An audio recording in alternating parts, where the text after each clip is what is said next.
बिस्मिल्लाहिर्रहमानिर्रहीम। अस्सलाम वालेकुम व्यूअर्स, उम्मीद करती हूँ आप सब खैरियत से होंगे। आपको अपने चैनल मिस हिना में वेलकम कहती हूँ। तो क्लास हम लोग का class 10 maths in text book board chapter number 24 ratio and proportion continue है, जिसकी आज हम थ्योरम 24.2 स्टार्ट करने जा रहे हैं। इससे पहले थ्योरम 24.1 कंप्लीट करवा चुकी हूँ। अगर आप लोगों ने उसको नहीं देखा है या आपके कॉन्सेप्ट क्लियर नहीं हुए हैं तो वो मेरे चैनल की प्लेलिस्ट पे मौजूद है, आप वहां पर जाकर देख सकते हैं। इसके अलावा इस प्लेलिस्ट का लिंक, इस चैप्टर के प्लेलिस्ट का लिंक इस वीडियो के डिस्क्रिप्शन में भी मौजूद है, आप वहां से भी देख सकते हैं। तो चलिए फिर स्टार्ट करते हैं आज थ्योरम 24.2। जी, तो थ्योरम 24.2 है, चैप्टर हमारा रेशियो एंड प्रोपोर्शन चल रहा है। तो देखते हैं इस थ्योरम में हमसे क्या कहा जा रहा है। If a line segment intersect the two sides of a triangle, ठीक है, कि एक लाइन सेगमेंट है जो कि इंटरसेक्ट करती है ट्रायंगल की दो साइड को, ठीक है। ये हम ऑलरेडी पहले क्वेश्चन में भी पढ़ चुके हैं कि अगर कोई लाइन किसी ट्रायंगल की दो साइड को इंटरसेक्ट करती है इन द सेम रेशियो, ठीक है, एक ही रेशियो से ना, यानी कि आप देख सकते हैं कि ये मेरे पास एक ट्रायंगल एबीसी है और यहाँ पर जो है ये जो पी क्यू लाइन है ये ट्रायंगल की दो साइड को क्या कर रही है, इंटरसेक्ट कर रही है। कौन सी दो साइड, एक ए बी और दूसरी ए सी। किस पॉइंट पे इंटरसेक्ट कर रही है, एक पॉइंट पी पर और एक पॉइंट क्यू पर, ठीक है। अब अगर ये इंटरसेक्ट कर रही है तो इसका मतलब ये हो गया कि in the same ratio then it is parallel to the third side. अगर उसके रेशियो सेम है, यानी कि ये वाला ratio a p upon p q और a q upon q c, अगर ये रेशियो आपस में इक्वल है तो इसका मतलब ये जो साइड, ये जो हमारी लाइन है जो ये पैरेलल है किसके, इस ट्रायंगल के थर्ड साइड के। देखिए दो साइड से तो वो इंटरसेक्ट कर रही है, ये तो दो साइड हो गई, थर्ड साइड कौन सी हो गई, बीसी साइड हो गई। तो अगर ये इक्वल रेशियो से इसकी दो साइड को डिवाइड कर रही है तो इसका मतलब फिर ये इस ट्रायंगल के थर्ड साइड के क्या हो गई, पैरेलल हो गई, ठीक है। तो यही बात हमें इस क्वेश्चन में प्रूफ करनी है। तो जैसे कि फिगर आपको नजर आ रही है, फिगर ऑलरेडी बना दी है मैंने बोर्ड पर। तो ट्रायंगल एबीसी है, ठीक है, और वो लाइन जो ट्रायंगल की दो साइड को इंटरसेक्ट कर रही है that line is p q at point p and q, ठीक है। तो पहले तो हम देख लेते हैं गिवन में हमें क्या क्या चीजें जो कि क्वेश्चन में गिवन है। हमारे पास गिवन है एक triangle ABC, p q cuts a b and a c at point p and q. वही बात जो अभी मैंने एक्सप्लेन की कि पी क्यू लाइन जो है वो कट कर रही है, ठीक है, कौन से पॉइंट पर, पॉइंट पी पर और पॉइंट क्यू पर। और कौन सी साइड है ट्रायंगल की, एक ए बी और दूसरी ए सी, ठीक है, रिस्पेक्टिवली, सच दैट, इस तरीके से कर रही हैं कि उनके जो रेशियो हैं, यानी कि ये वाला ratio a p upon p q और a q upon q c, ये वाले जो रेशियो हैं, ठीक है, एक ये रेशियो आपस में क्या है, इक्वल है। यही बात यहां पर लिखी हुई है कि such that measurement of a p upon p b is equal to measurement of A q upon q c, ठीक है। तो ये बात ऑलरेडी हमें मालूम है, ये बात हम प्रूव भी कर चुके हैं थ्योरम 24.1 में, ठीक है। तो ये तो हमें पता है कि जो लाइन है अगर वो इंटरसेक्ट कर रही है ट्रायंगल की दो साइड को, ठीक है, सेम रेशियो से, तो वो थर्ड साइड की क्या होती है, पैरेलल होती है। तो ये वाली जो लाइन जो है ये इक्वल रेशियो से ट्रायंगल की दो साइड को डिवाइड कर रही है। ये बात हमें क्वेश्चन में गिवन है, ठीक है। जो गिवन बात थी वो तो हमने गिवन में लिख ली। अब हमें इसमें प्रूफ क्या करना है, प्रूफ हमें ये करना है कि p q is parallel to b c, यानी ये जो लाइन है पी क्यू ये इस ट्रायंगल के थर्ड साइड के पैरेलल है। थर्ड साइड हमारी क्या है, ट्रायंगल की बी सी, ठीक है। अगर दो साइड को इंटरसेक्ट कर रही है तो थर्ड साइड की क्या हो गई, वो पैरेलल हो गई। यही बात हमें इस क्वेश्चन में प्रूफ करनी है। तो क्लास आप देखिए प्रूफ करने के लिए इसमें हमें कुछ ना कुछ अपनी तरफ से भी एडिशन करनी होगी, ठीक है। जो कुछ काम हम अपनी तरफ से करते हैं उसको हम क्या नाम देते हैं, कंस्ट्रक्शन का। तो कंस्ट्रक्शन में हमने क्या किया है, if p q is not parallel to b c, for example अगर हम ये एज्यूम कर लें, हम ये अपने दिमाग में सोच लें कि पी क्यू जो है वो बी सी लाइन के पैरेलल नहीं है, ठीक है। प्रूफ तो हमें करनी है बात, लेकिन हमने ये अपने जहन में सोच लिया कि ये लाइन बी सी लाइन के पैरेलल नहीं है, ठीक है। ड्रॉ बी के meeting A c at point के, तो फिर हम क्या करेंगे, अपनी तरफ से एक पॉइंट लेंगे और उस पॉइंट को हम नाम देंगे के का। हमने क्या किया, ये जो हमारे पास ट्रायंगल की लेंथ थी AC, इसको हमने फर्दर आगे प्रोसीड किया, आगे और बढ़ाया और उस पे एक नया पॉइंट लिया जिसको हमने नाम दिया के का, जो कि पॉइंट C से थोड़ा हटकर है, यानी पॉइंट C थोड़ा ऊपर है। अब ये पॉइंट हम कहीं भी ले सकते थे, यहाँ भी ले सकते थे, यहाँ भी ले सकते थे, लेकिन हमें पॉइंट C पर नहीं लेना। हमने अपनी तरफ से एक पॉइंट ले लिया के लेने के बाद मैंने क्या किया कि B को उस K से ज्वाइन कर दिया, पॉइंट B को पॉइंट K से मैंने ज्वाइन कर दिया, तो मेरे पास ये एक नई लाइन निकल कर आई है, डेट इज BK। अच्छा, अब आगे क्या कह रहे हैं जी, ड्रॉ BK। फिर मैंने BK लाइन ड्रॉ करी, meeting AC at point K। यही बात अभी मैंने एक्सप्लेन की कि AC लाइन पर पॉइंट K पे वो लाइन क्या कर रही है, इंटरसेक्ट कर रही है या मीट कर रही है, ठीक है। जो कि ये जो पॉइंट K है ये C से हटकर है, अदर देन C, यानी पॉइंट C पर नहीं है, उसके आसपास कहीं भी हो सकता है, यहाँ भी हो सकता है, यहाँ भी हो सकता है, आप जहाँ मर्जी लेना चाहें, हमने यहाँ ले लिया, ठीक है। तो ये पॉइंट C से हटकर हमने एक नया पॉइंट ले लिया, डेट इज K। अगर हमने ये लाइन अपने अपनी तरफ से ड्रॉ की है और हमने ये अज्यूम भी कर लिया कि PQ जो है वो BC के पैरेलल नहीं है, तो इसका मतलब ये हो गया कि PQ जो है तो फिर हम इसके पैरेलल कहेंगे कि PQ जो है वो BK के पैरेलल होगा। यही बात हमने कंस्ट्रक्शन में लिख दी कि such that PQ is parallel to BK, ठीक है। यानी ये पूरी बात हमने अपने माइंड में अज्यूम कर ली कि जो PQ है वो BC के पैरेलल नहीं है, बल्कि PQ जो है वो BK के पैरेलल है। तो अब हम अपने आगे थ्योरम में देख लेते हैं। जब हमने ये लाइन ड्रॉ करी BK, तो हमें आप देख लीजिए कि अब एक नया ट्रायंगल बनकर सामने आया जो कि है ABK। अब इस ट्रायंगल को भूल जाए थोड़ी देर के लिए, ABC को, और इसको देखें ABK, ये हमें एक नया ट्रायंगल मिला, ठीक है। अब इस ट्रायंगल के अंदर हम देखते हैं कि क्या क्या पॉसिबिलिटीज हो सकती हैं। तो देखिएगा, इन ट्रायंगल ABK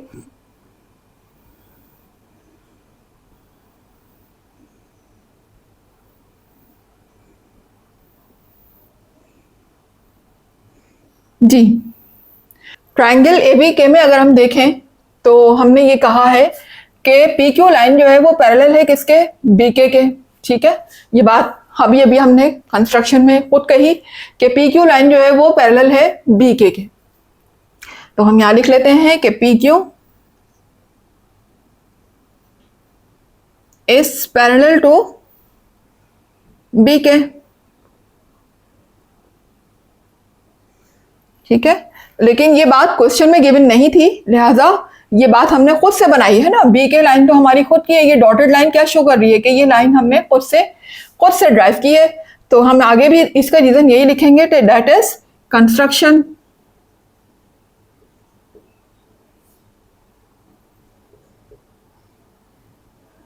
जी, अगर ये लाइन BK लाइन के पैरेलल है, यानी PQ लाइन अगर BK लाइन के पैरेलल है, तो इसका मतलब ये हो गया कि फिर वो जिस ट्रायंगल की साइड्स को इंटरसेक्ट कर रही है, यानी ट्रायंगल ABK की साइड, ये दो साइड है ना, एक AB और दूसरी AK, ठीक है, इन दो साइड को इंटरसेक्ट कर रही है जिस पॉइंट पर, तो इसका मतलब ये हो गया कि वो लाइन इस लाइन के क्या हो गई, पैरेलल हो गई। ये बात तो हमने लिख दी है।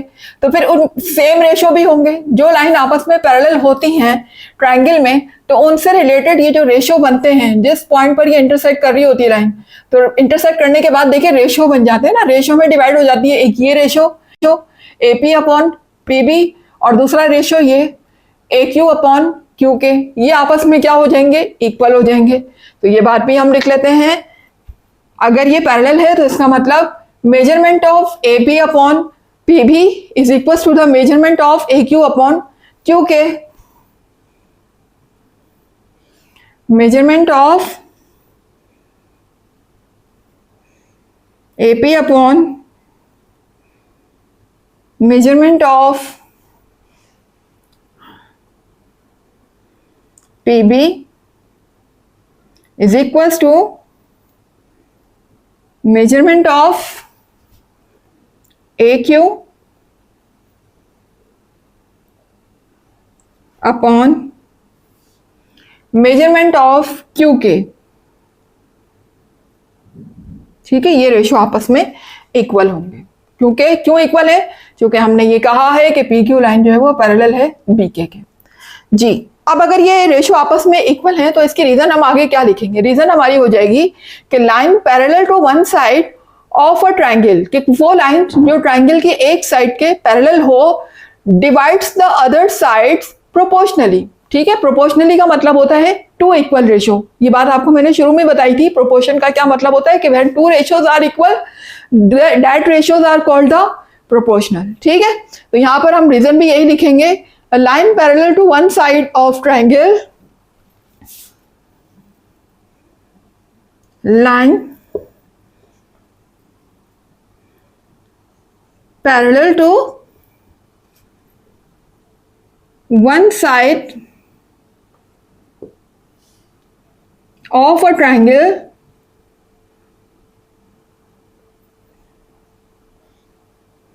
जी, अगर वो एक ट्रायंगल के पैरेलल है एक लाइन ट्रायंगल की एक साइड के, तो वो क्या करेगी? Divide other two side proportionally. Triangle की दो साइड को इक्वल रेशो से डिवाइड करेगी। ठीक है, तो यहां ये लिखेंगे डिवाइड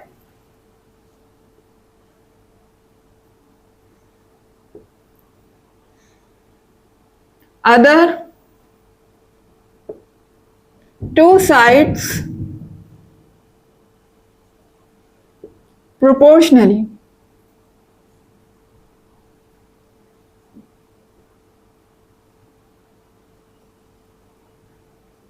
ठीक है, ये रीजन यहां पर हम इस तरीके से लिख देंगे।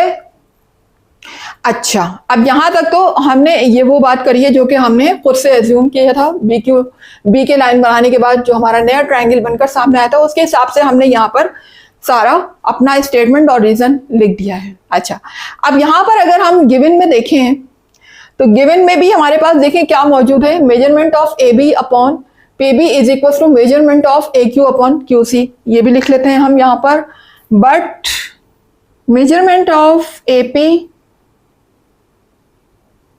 Upon measurement of p b equal to measurement of A q upon measurement of q सी।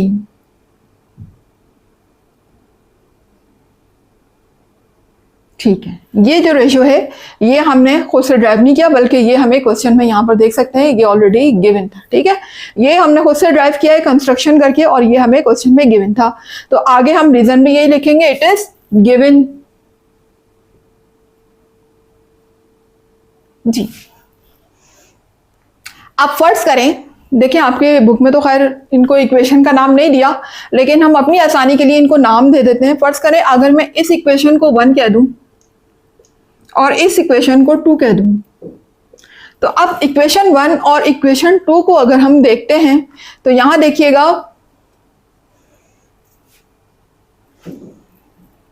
अब अगर इनकी लेफ्ट हैंड साइड देखें क्लास, ये देखें a p upon p b, a p upon p b, left hand side दोनों की क्या है? सेम है।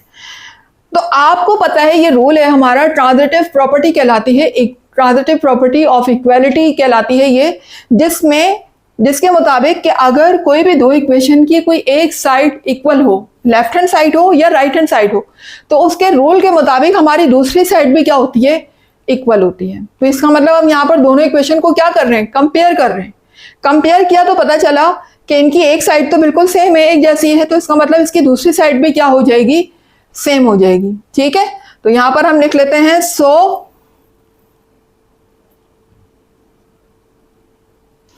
ये वाली साइड किसकी इक्वल हो जाएगी? इस साइड के। ठीक है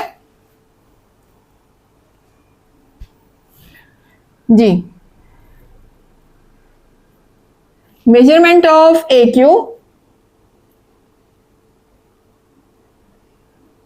इक्वल हो जाएगा measurement upon measurement of Q के। ये रेशियो किसके इक्वल हो जाएगा? इस रेशियो के, इक्वेशन 2 के रेशियो के। ठीक है, दोनों की राइट हैंड साइड भी आपस में इक्वल हो गई, तो हम इनको इक्वालिटी की फॉर्म में लिख रहे हैं, measurement of A q upon measurement of QC,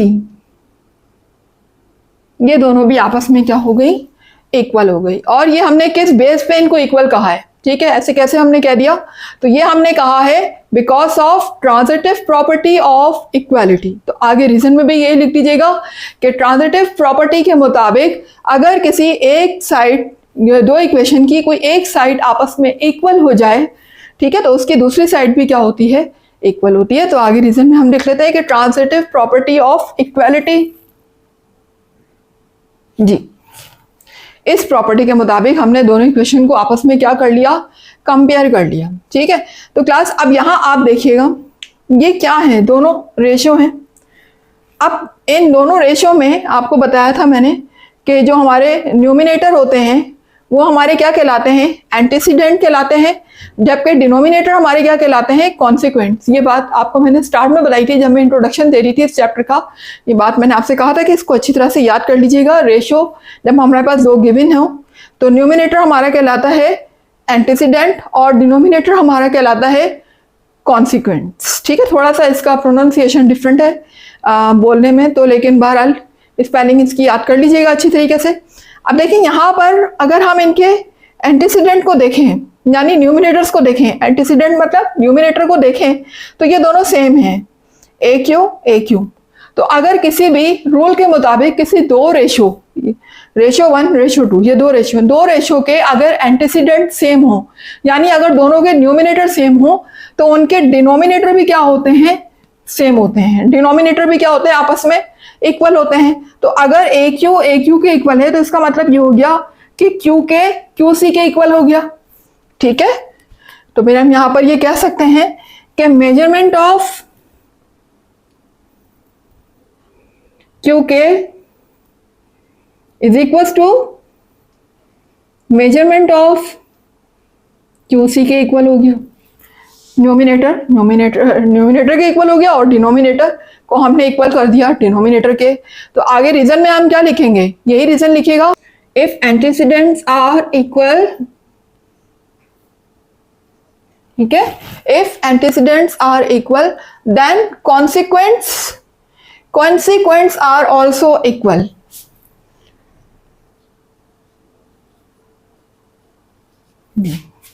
Consequents are also equal in equal ratios। जी देखें ना, अगर ये दोनों इक्वल रेशियोज हैं और अगर इनके एंटीसीडेंट्स आपस में इक्वल हैं, ठीक है, एंटीसीडेंट्स मतलब न्यूमिनेटर आपस में इक्वल हैं, तो इनके कॉन्सिक्वेंट्स भी आपस में क्या होंगे, इक्वल होंगे। क्यों इक्वल होंगे, क्योंकि ये दोनों रेशियो आपस में इक्वल हैं, ठीक है। तो यही बात हमने आगे रीजन में लिख ली कि अगर इनके एंटीसीडेंट्स आपस में इक्वल हैं तो इनके कॉन्सिक्वेंट्स भी क्या होंगे, आपस में इक्वल होंगे, ठीक है, और इन द सेम रेशियो। क्यों इक्वल होंगे, आगे ये बात भी लिख दी कि in equal ratio, because that are the ratios of equal ratio, ठीक है। इक्वल रेशियो की वजह से दोनों आपस में, न्यूमिनेटर और डिनोमिनेटर दोनों इक्वल होंगे। तो उम्मीद है कि क्लास यहां तक तो आपको बात समझ आ गई होगी जी। तो क्लास अगर ये आपस में इक्वल हैं, यानी QC के इक्वल है, ठीक है, QK के इक्वल हो गया, तो इसका मतलब ये हो गया कि फिर हम ये कह सकते हैं कि ये वाला डिस्टेंस इस डिस्टेंस के इक्वल हो गया, कि QK जो है ये वाला पूरा डिस्टेंस QK जो है वो QC के इक्वल हो गया। तो ये हम किस बेस पे हम ये बात कर सकते हैं कि by the definition of congruent segment. जैसे कि हमने लास्ट क्वेश्चन में भी किया था, हमने ट्रायंगल को इक्वल सेगमेंट में, कॉन्ग्रुएंट सेगमेंट में डिवाइड किया था, ठीक है। तो अगर हम ये देखें तो यहाँ भी तो सेगमेंट बन रहे हैं ना, ये जो हमने पैरेलल लाइन बनाई, एक सेगमेंट ये बन रहा है, एक सेगमेंट ये बन रहा है, ठीक है। तो इसका मतलब ये हो गया कि जो है फिर इक्वल सेगमेंट की डेफिनेशन के मुताबिक ये भी आपस में क्या हो गए, इक्वल हो गए। That is QK is congruent to QC। किस बेस पे हमने कही बात, क्योंकि by the definition of congruent segment, ठीक है। अगर हम कॉन्ग्रुएंट सेगमेंट के हिसाब से देखें तो जो लाइन हमने ड्रॉ करी है, तो फिर इसका मतलब ये होगा कि इनके जो सेगमेंट है वो आपस में इक्वल हो गए, QC और QK के। तो हम यहाँ पर यही बात लिखेंगे कि by the definition of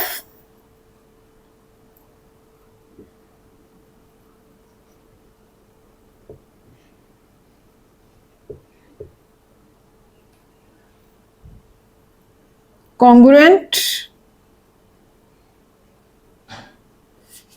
segment,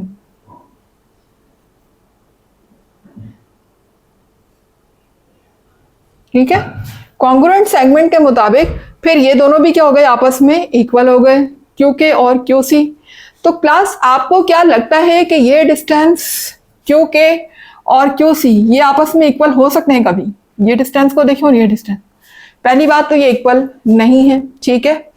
और तो अगर ये इक्वल उस सूरत में हो सकते थे कि अगर ये पॉइंट के सेम उसी पॉइंट पर होता है जहां पर सी है, ये सी और के सेम एक ही पॉइंट पर होते, एक ही पॉइंट पर होते, एक साथ होते, तब हम ये कह सकते हैं कि क्यू के जो है वो क्यू सी के इक्वल है, ठीक है। तो अब ये बहुत मुमकिन नहीं है, ठीक है। ये कब पॉसिबल होता? अगर के पॉइंट एग्जैक्टली पॉइंट सी पर ही मौजूद होता, यानी पॉइंट सी और पॉइंट के दोनों एक ही पॉइंट पर होते, तो हम ये बात कह सकते थे कि क्यू के जो है वो क्यू सी के इक्वल है।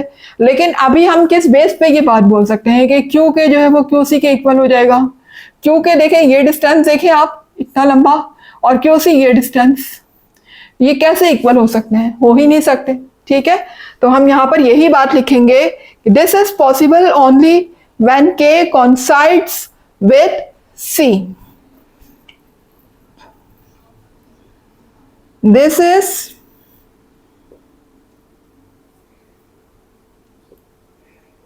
possible only when K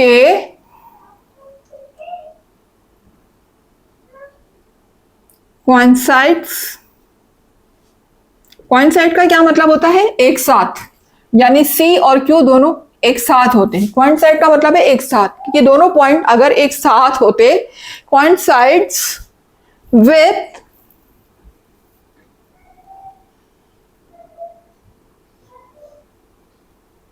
C, ठीक है। This is possible only when के कोइंसाइड विथ सी, बट जब पॉसिबल होता है जब ये जो के पॉइंट है ये सी पॉइंट पर ही मौजूद होता, एक साथ ही होते दोनों पॉइंट, तब ये बात मुमकिन थी, हम ये कह सकते थे कि क्यू के जो है वो क्यू सी के इक्वल है। अभी तो ये बात पॉसिबल ही नहीं है, ना ही आपको फिगर में नजर आ रही है। क्या ऐसा लग रहा है आपको कि कभी क्यू के जो है वो क्यू सी के इक्वल हो सकता है? कभी भी नहीं हो सकता, ठीक है। ये डिस्टेंस कम है, ये डिस्टेंस ज्यादा है, तो कैसे पॉसिबल है? ये पॉसिबल ही नहीं है कि क्यू के जो है वो क्यू सी के इक्वल हो जाए, ठीक है। तो इस सूरत में फिर क्या हो गया कि क्यू जो है वो कॉमन पॉइंट हो गया दोनों के लिए। अगर ऐसा होता तो फिर क्लास देखिए, एक साथ तो कभी हम दो पॉइंट लेते नहीं कि अगर एक पॉइंट को हमने सी कह दिया तो हम इसी पॉइंट को के भी कह दें।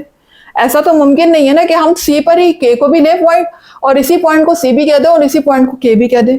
तो ये तो बात हमारी जो हमने एज्यूम किया ये तो टोटली रॉन्ग हो रही है ना इस लिहाज से जी। तो इसका मतलब ये हो गया कि क्यू जो है वो दोनों पॉइंट्स के लिए कॉमन हो गया, जबकि ऐसा नहीं है।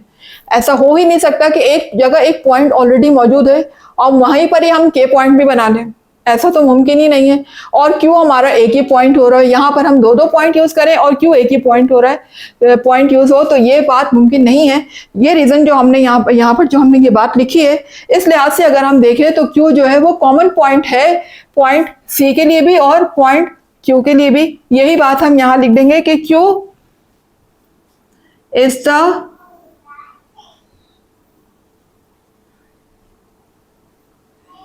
कॉमन पॉइंट इन बोथ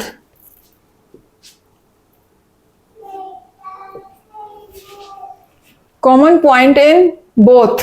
जो हमने अज्यूम किया था के पॉइंट, वो क्या हो गई? रॉन्ग हो गई। अगर वो रॉन्ग हो गई तो फिर पी क्यू लाइन जो है वो पैरेलल किसके हो गई? बी सी के। तो हम यहां पर ये कहेंगे कि p q is parallel to b c. यहां लिखिएगा hence line p q is parallel to line b c, ठीक है। और आगे हम ये बात लिख देंगे कि ओवर एजम्पशन इज रॉन्ग। जी, तो हमारी जो एजम्पशन जो हमने की थी कि हमने पॉइंट के लिया था वो हमारी क्या हो गई, रॉन्ग प्रूफ हो गई। तो अगर हमारी एजम्पशन रॉन्ग हो गई तो इसका मतलब फिर लाजमी पी के जो है वो पैरेलल किसके हो गया, बीसी के पैरेलल हो गया। और यही बात हमें क्वेश्चन में प्रूफ करने के लिए कही गई थी, तो हमने ये बात यहाँ पर प्रूफ कर दी है। तो क्लास प्रूफ करने के बाद आपको पता है लास्ट में हम क्या लिखते हैं, 2ED,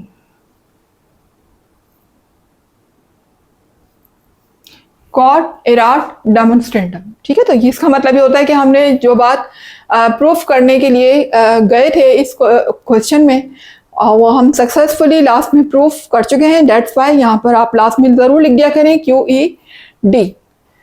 जी, तो क्लास यहाँ पर मेरा थ्योरम 24.2 हो चुका है कंप्लीट। उम्मीद है कि आपको समझ आया होगा। बहुत कोशिश की है इसको अच्छे से एक्सप्लेन करने की, और अगर आपको कॉन्सेप्ट क्लियर हो रहे हैं, कुछ समझ आ रहा है, कुछ सीख रहे हैं आप मेरी वीडियो से, तो फिर वीडियो को लाइक ज़रूर कर दीजिएगा। चैनल को भी सब्सक्राइब कर दें वो व्यूअर्स जो मेरे चैनल पर न्यू हैं। इसके अलावा जितना ज़्यादा हो सके वीडियोस को शेयर किया करें अपने relatives, friends, colleague, class fellows, जहाँ तक आपको मुमकिन है वहाँ तक आप इसको शेयर किया करें ताकि नॉलेज आपके अलावा दूसरे लोगों तक भी पहुँचे। इसके अलावा अपने अच्छे फीडबैक ज़रूर दिया करें, अपने कमेंट्स दिया करें, आपको वीडियो कैसी लग रही है, कहाँ तक कॉन्सेप्ट क्लियर है। मुझे बहुत अच्छा लगता है आपके कमेंट पढ़कर। इंशाल्लाह मिलते हैं इसके नेक्स्ट थ्योरम के साथ। जब तक के लिए अल्लाह हाफिज़।